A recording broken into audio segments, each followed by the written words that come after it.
Is this Baldiola or Fraudiola? I want to be very real right now. This was the match I was waiting for. This is Pep's Stoke City away because see, Stoke City they've changed and they're not the same kind of team, but this is the Stoke City away that I was trying to explain to people. Pep, this is you're not in at the new camp anymore.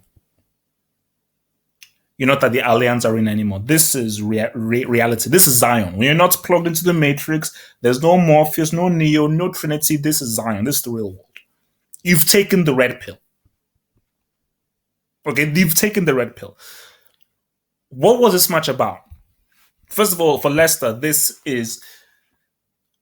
could be a turning point for Leicester's season. This doesn't mean they're not coming top four. Top four is out of it. Top 10 is still debatable. But this could be a turning point in a sense of being respectable and really help them in their relegation battle because they are in a relegation battle. They're not sniffing anything in a champ league. But this was Leicester rekindling what they did so well last season, where you have found that magic between Mahrez and Vardy, where the ball is been moving as sweet as two coconut trees. And what Pep found us was this welcome to the Premier League, y'all. Because that Chelsea loss wasn't a real loss. They could have won that game. This was a beatdown. This was a circumlubrication. This could have been a full-on circumcision. Like at one point, it was a circumcision, but they brought those two goals. But this was a circumlubrication. You got beat. So what happened? Bundesliga and La Liga, you don't get people playing thugged out. See, this is what you call thugged out straight ABC football. 4-4-2, let's roll. That ball is going straight. It's not passy, let's be technical. No, direction, direct. And what have I said about John Stones? John Stones is a good footballer. But in my central defense, I don't want a guy who is nice on his feet. I want a guy to defend. Your first port of call for a defender is to defend. Your second port of call for a defender is to defend. And your third port of call for a defender is to defend.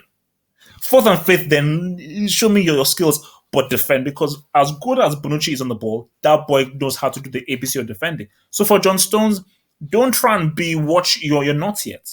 Focus on defending because as far as right now, as a defender, you're a clown. You're a clownish defender. And I've been saying this for years. People didn't listen to the kid. They didn't listen to the kid. That Pep gets found out against teams that play. It's very simple. You look at the goals that I think it was Vardy's second goal. The simplicity, he was second goal. That I think there were like 3 touches. Boom, bam, boom. Very quick, no dilly-dally. That ball isn't going sideways because you're not giving the defense any chance to relax. Because for Pep's teams, you're so light at the back. You're pushing so many guys forward to be so offensive. That leaves you very susceptible to not a counter-attack, direct football. Whether ball is going forward, long ball. You see, this is the home of long ball. A long ball was invented here. And remember, look at the weather. There was rain. So this was Pep Stoke City away. I'm sorry, it was painful, but this is your Stoke City away. Okay, you feel me? Okay, so Bundesliga and La Liga is better football. It's much more technical. Premier League, we take it home. We take it home. This is direction. This is long ball, full on long ball edge. 4-2. It's real. So the question is, can Pep survive without Aguero? Because again, people talk about Aguero.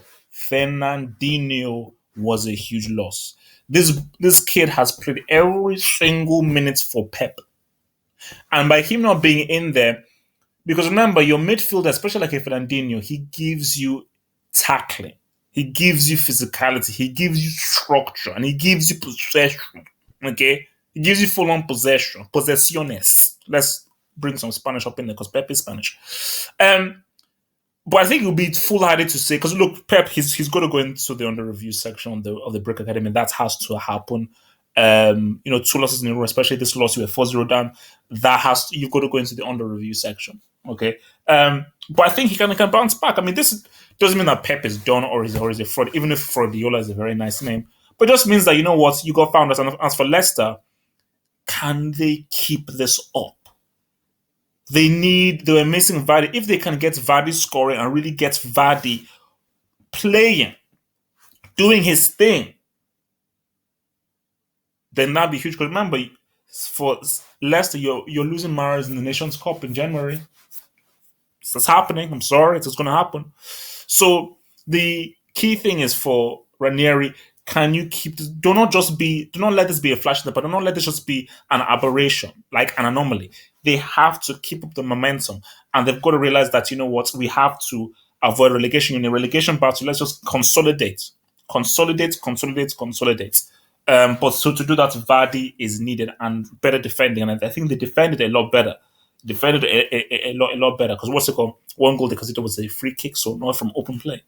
But yeah, man, great feeling for Leicester, huge feeling for Leicester, completely surprised me, and it's the beauty of the Premier League. It always surprises people. And as for Pep,